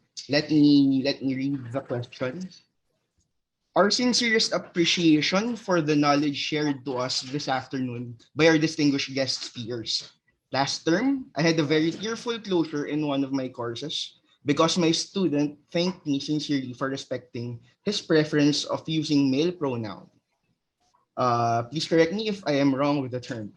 Throughout the term and in front of his mom, I was conducting grades consultation. I'm sure this is not the only way by which a teacher can be inclusive. And we Benildian teachers are very welcome to each inclusive ideas. But what can you advise teachers in order to cope better with more diverse learners in our classes? So yun po, Attorney Cheyenne and Miss Amber.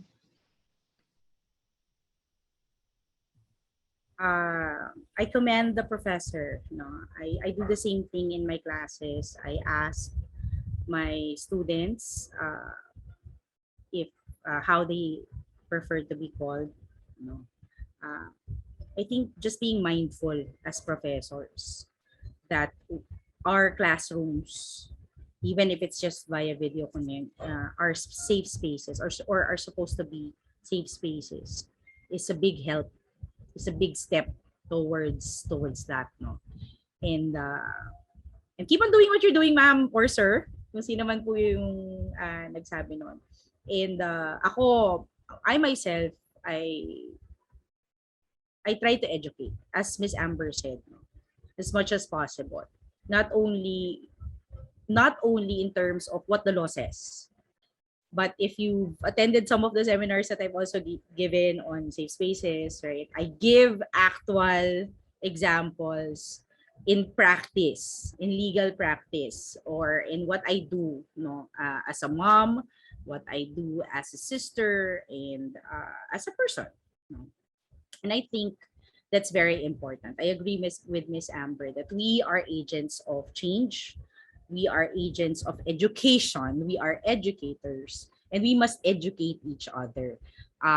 Inclusion really, at the end of the day, is about us working towards safe spaces together, not just for women, not just for children, not just for LGBTQI plus, but for everyone, men, women, everybody included. Yun. So, ma'am or sir, ang galing po ng ginawa nyo, and you touch lives that way. And these kids, these are students, you can be sure that they will touch other lives as well. That's what's important. Thank you.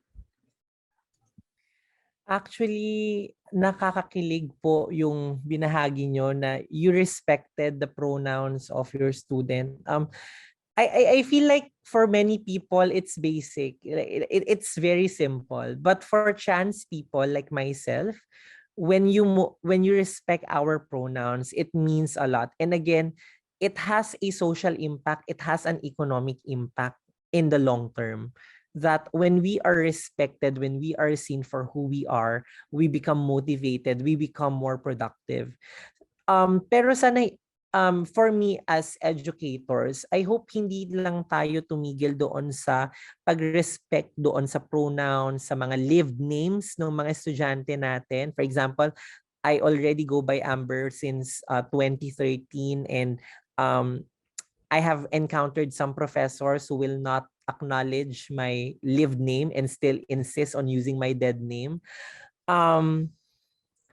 Sana hindi lang ito yung ginagawa natin, like not just recognizing lived names and pronouns, but at the same time, we teach our lessons, especially social science educators, with a certain level of proper contextualization. Because it's not enough for us to talk about the history of the Philippines when we do not contextualize it in the perspective of inclusivity. I've always been a fan of the empowerment model, that number one, you should be able to teach your lesson in a manner that is practical to your students so that it would really affect them real time. Number two, you should be able to empower and motivate your student to take on leadership roles because you inspired them that they can be leaders too.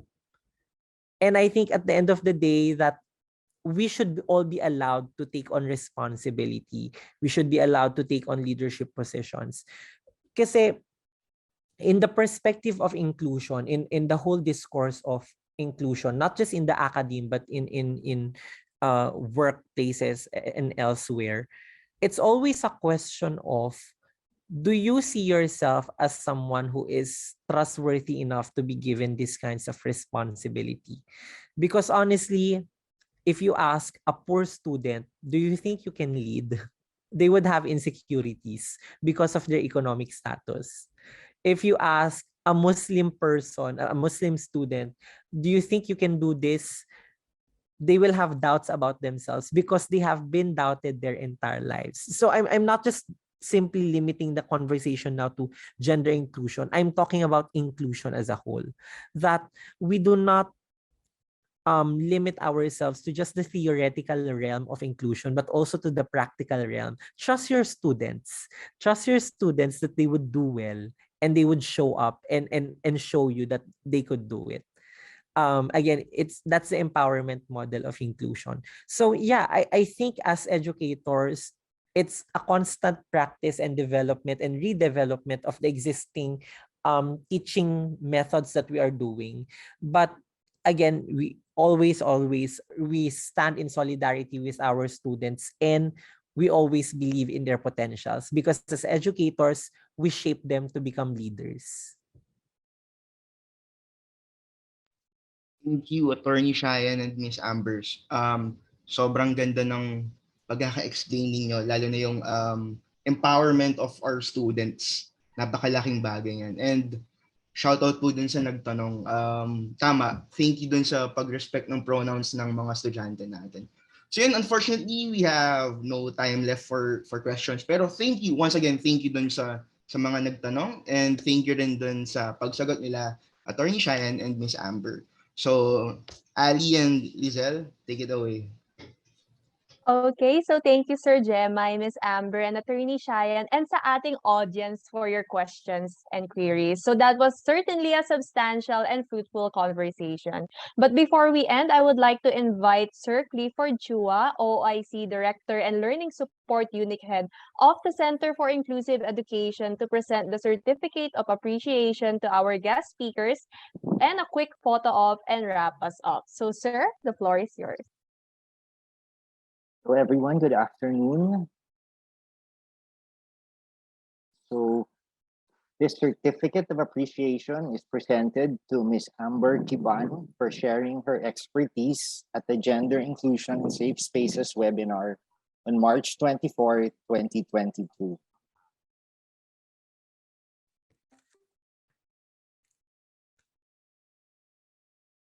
So I'll just be taking a photo first for Miss Amber. So please hold your smile. 3, 2, 1. Thank you. This certificate of appreciation is presented to Attorney Shyanne Juan-Monera for sharing her expertise at the Gender Inclusion and Safe Spaces webinar on March 24, 2022. And again, I'll be taking a photo. So 3, 2, 1. Okay, very good. Thank you. So, good afternoon again, everyone. So, being asked to give the closing remarks after two speakers who were very informative, and dami kong insights nakuha sa kanila. If you look at my notes, sobrang dami. But I guess my key points for this is, first, inclusion is based on human rights. Yun yung main reminder that I got from this talk today. And yung second is that safe space is not necessarily a physical space. It can be a action, it can have the ideas of solidarity, it can be activities, it can be people, and it can be a feeling of being free from fear. But my main takeaway, I guess, to summarize everything is, statistics show that we are progressing, yung pinakita ni Attorney Shyanne and Miss Amber. But if we look at the reality, we still have a long way to go to being truly inclusive. Kagaya din nung present ni Miss Amber na stats, like there's 26 anti-gay slurs a day. 3% of LGBTQ experience mental health conditions and major depression. 30% of all suicides are LGBT, and so on and so forth. So I guess all this is telling us is that we still have a long way to go. Marami pa tayong kailangan gawin to become truly inclusive, to truly create safe space for everyone. And the bottom line of all of this is, again, human rights. We have to realize the inherent value of each person, the inherent worth that they have. And lastly, this to be a call to action for the students, for the young people, to continue to work, to continue to be the change that will be needed to truly make the world a better place, to truly make sure that there's a safe space for everyone and everyone is valued for who they are and what they are as human beings. Thank you. Thank you, Sir Cliff, for summarizing your insights and for wrapping the webinar up. Before we formally close this program, we would like to take a couple minutes of your time to answer our feedback form. Kindly scan the QR code flashed on your screens or click the link sent via the chat box. So we'll just play one song and then we'll close the event. Right? Your feedback is appreciated, by the way. Thank you.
All right, so once again, we would like to thank Miss Amber and Attorney Cheyenne for their meaningful discussions and inspiring messages for our participants. But also, we would like to thank the Office of the Vice President for Lasallian Mission and Student Life, Center for Inclusive Education, Best Buddies Benilde, and Benildean Student Envoys for making this webinar possible. So let us all give them a virtual round of applause.